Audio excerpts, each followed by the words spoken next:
So, it's been a while, hasn't it?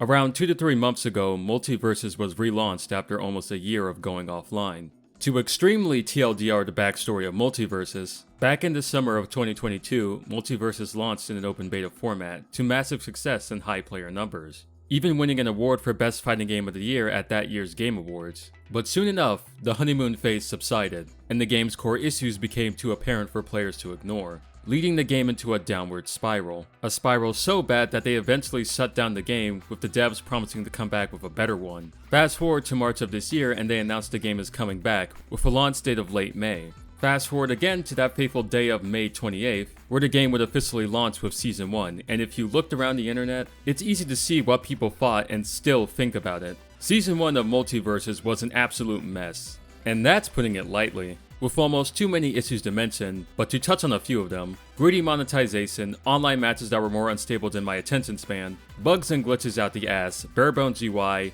lackluster features, missing features, and the list goes on. To be fair, Player First Games was communicative and tried their best to fix these issues, but the damage was already being done. The player count started to nosedive, videos talking about the game's various issues started to appear, including one from yours truly, and the Steam rating went down to a mixed rating, which is where it still stands today. It was becoming all the more clear that Multiversus was rushed out the door, probably by the demand of Warner Brothers, which doesn't surprise me since it's freaking Warner Brothers, a company that has proven that it doesn't respect its customers nor its creators.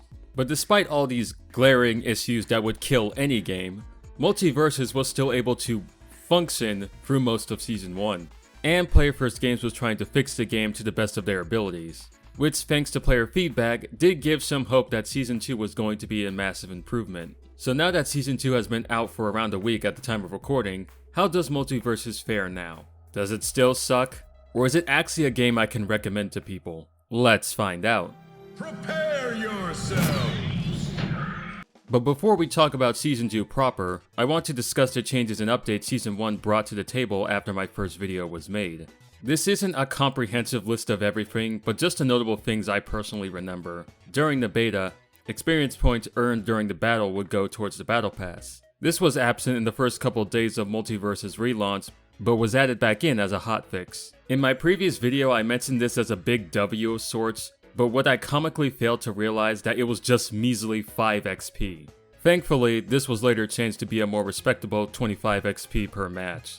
This change was also brought over to Rifts as well, with you being able to earn higher XP the more stars you complete in a specific mission. The game now has more accessibility options and customizability. One of the biggest complaints brought against the game in its early days was its 30-frame input buffer. If you don't know what that is, pause the screen for a little bit and read, or watch this video.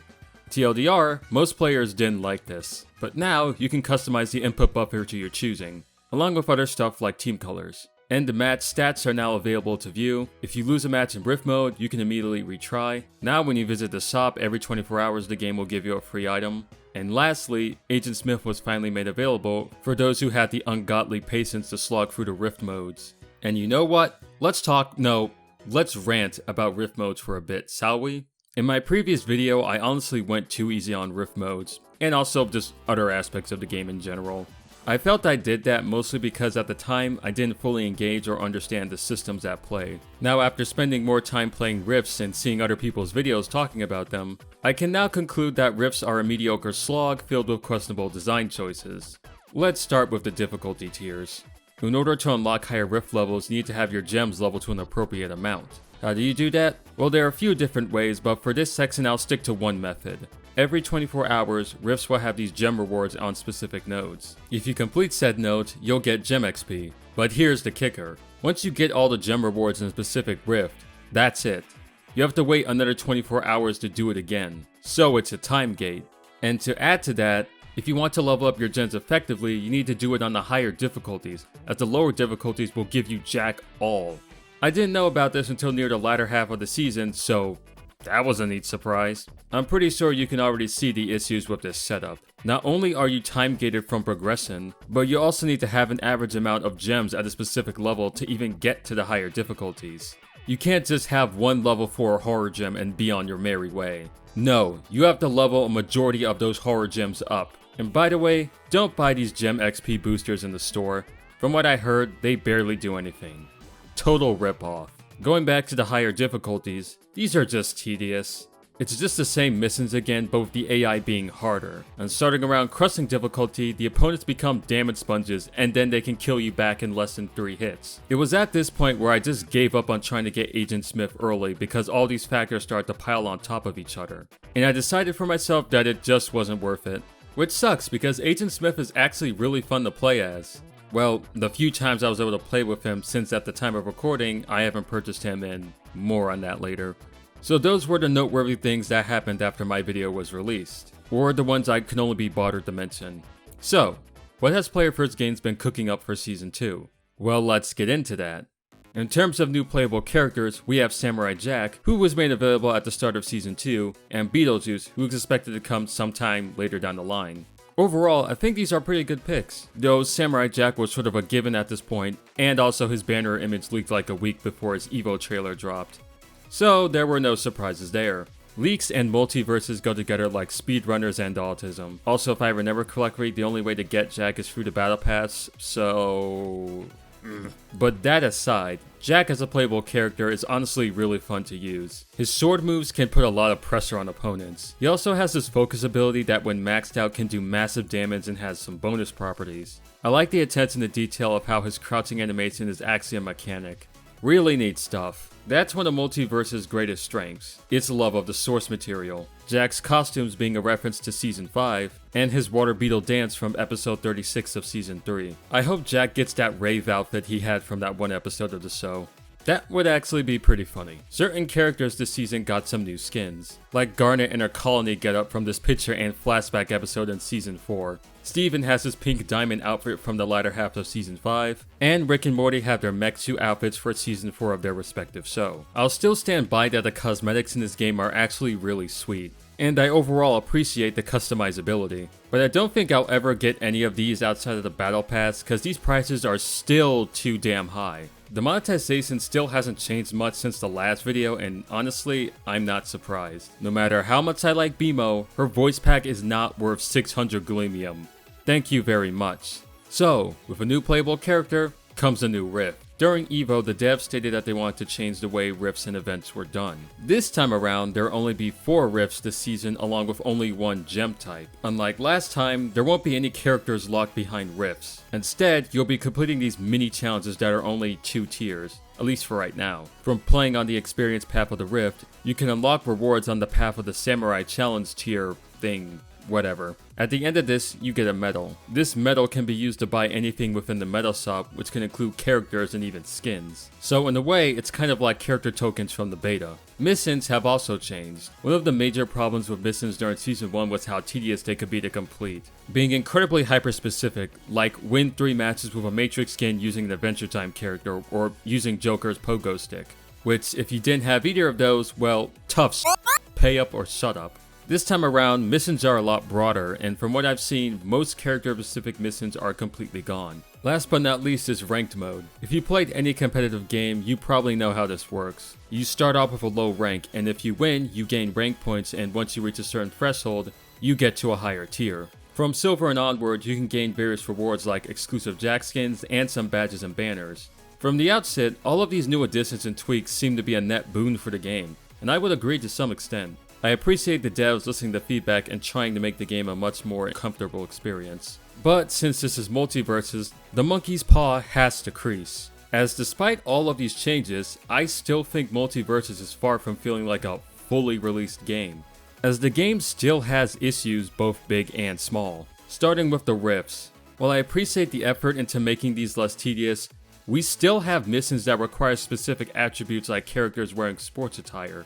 If you don't have LeBron or have him in rotation, or you don't have a character that has a sports attire skin, well, you just can't complete that challenge. And to add to that, certain rift modes are still locked behind characters. I don't know why for some rifts they allow you to play as a guest character, but in others they don't. And in the case for Agent Smith here, he costs around 6,000 fighter currency, the same as Joker last season. Just why? Here's something interesting. In order to get one of these stars, you need to cleanse 2 debuffs. Now I had no idea what this even was, so I went to training mode and looked at Jack's moveset. Since it was a Jack themed riff, I thought it would be related to him. I find out that Jack has a passive ability, and with an ally, some of his attacks will deal marked debuff. I was still confused on what this was, so my next move was to go into the glossary to see what debuff was, and it wasn't there. I'm not kidding, I checked multiple times and I couldn't find an entry for it, even though it was highlighted yellow. I mentioned in the previous video that the glossary's basic text was an issue because it didn't visually show what these status effects and modifiers even are. You can argue that some of these are self-explanatory, sure, but would showing an icon next to the thing really hurt? Would it really take that much effort? These may sound like little things, but they pile on top of each other. Like, why can't I change characters during a rematch? That would be a neat thing to have if a character you picked just isn't working out for you. In Ranked, despite it supposedly being best of 3, the game just won't let you rematch and forces you back into the lobby. Apparently this is a bug that will be getting fixed, but I've heard this story a million times at this point.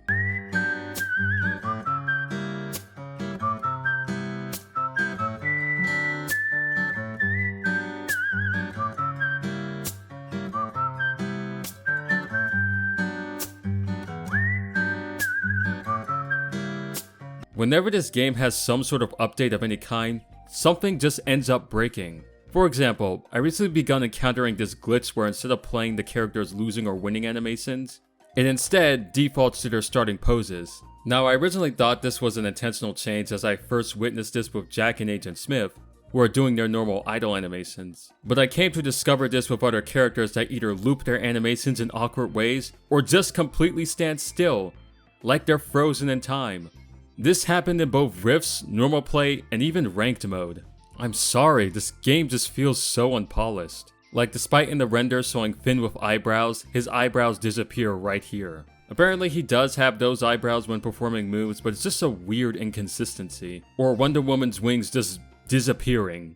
It's just so crude. Speaking of inconsistencies, let's talk about Multiversus gameplay. While I still enjoy Multiversus gameplay at its core, I cannot ignore the fact that certain aspects of it have become frustrating over time, like with cooldowns. Having part of your toolkit just locked away from you for an arbitrary time frame is just not fun. I'm not against cooldowns on principle, but the way they're implemented here is just sometimes annoying. They could just have you perform a weaker version of the move while it's recharging. It might not be perfect, but it would be something. Shout out to Young Falcon GG for that idea, check out his channel. And lastly, this game has some questionable hitboxes. That is something that has been prevalent throughout both these seasons, and it hasn't gotten better. Like, look at how Bug's forward air just catches Agent Smith like that, it's ridiculous. Or this moment from the same match. How did that hit me? Was it the bullet casing? I don't know. Or this. The screen shook. I hit him but it didn't register? What? I've seen too many examples in this game of hitboxes being super wonky. PFG either needs to rework how hitboxes function or add a hitbox during the training mode because this is starting to get ridiculous. I can complain about more stuff, like the shop still being an eyesore. Why is rank placement attached to separate characters and not tied to something like your account? Meaning if you want to play as another character in ranked, you have to start at the bottom again. I encountered this glitch in one Rift challenge where one of the missions says I need to freeze an opponent. I froze an opponent, but it didn't count, and I tried it again, and it still didn't count. And this is a positive point right here. The game added 2 new stages, Water Tower and Teen Titans Tower. I think both stages are fine. I do like in the Titan Tower stage how Saggy and Jake are playing a video game, and also Jake does this, which is pretty cool. I could say more, but I'm just so tired. Multiversus is a game I'm extremely conflicted about. On the one hand, I still find the game at its core fun and the fan service and attention to detail admirable. But on the other hand, this game just feels so undercooked at times it's unreal. While writing this script, I had to ask myself, why am I still playing this game? Even during the bad times in Season 1, what kept me coming back to this game time after time? Most casual players and first-time players have left the game at this point, and I don't blame them. I'm a unicorn case of a newcomer that's somehow still playing this thing. But I think I know why. I think the reason why I keep playing this game is because I'm infatuated with the potential of it. What the game could be, not what it actually is. Unlike the diehard games of fans on Twitter, I'm huffing a different type of copium. I'm not trying to instill a toxically positive environment. Oh hell no, I'm quite the opposite. I'm criticizing this game with all my might. But the copium I am or was huffing was one of blind optimism. Maybe the game can get better. Maybe this game will make a huge comeback. that sort of thing. And that's the reason I kept logging in despite this game draining me. I could be playing all sorts of games, old, new, and in between. Games that are much better than this. So I might as well do that. Will I continue to play Multiversus? I don't know, maybe. I'll probably complete the battle pass for this season or whatever, but after that, hell if I know. Player First Games was recently acquired by Warner Brothers, and I think that's a double-edged sword. It could be a sign that Warner Brothers truly sees the value in PFG and is willing to invest into the company and the game. But it could also mean that Warner Brothers' greedy hands are going to be more entrenched into this game. And if the game doesn't succeed, well, bye-bye game, and worst case scenario, bye-bye studio. But that's just me. With a Multiversus comic coming out in September, it does seem that Warner Brothers will at least be supporting the game till the end of the year. Will the game still be around by then? Only time will tell. Anyway, thanks for watching. This will probably be the last time I'll talk about this game in any capacity on this channel. So if you liked the video, like, comment, subscribe, and I'll see you next time.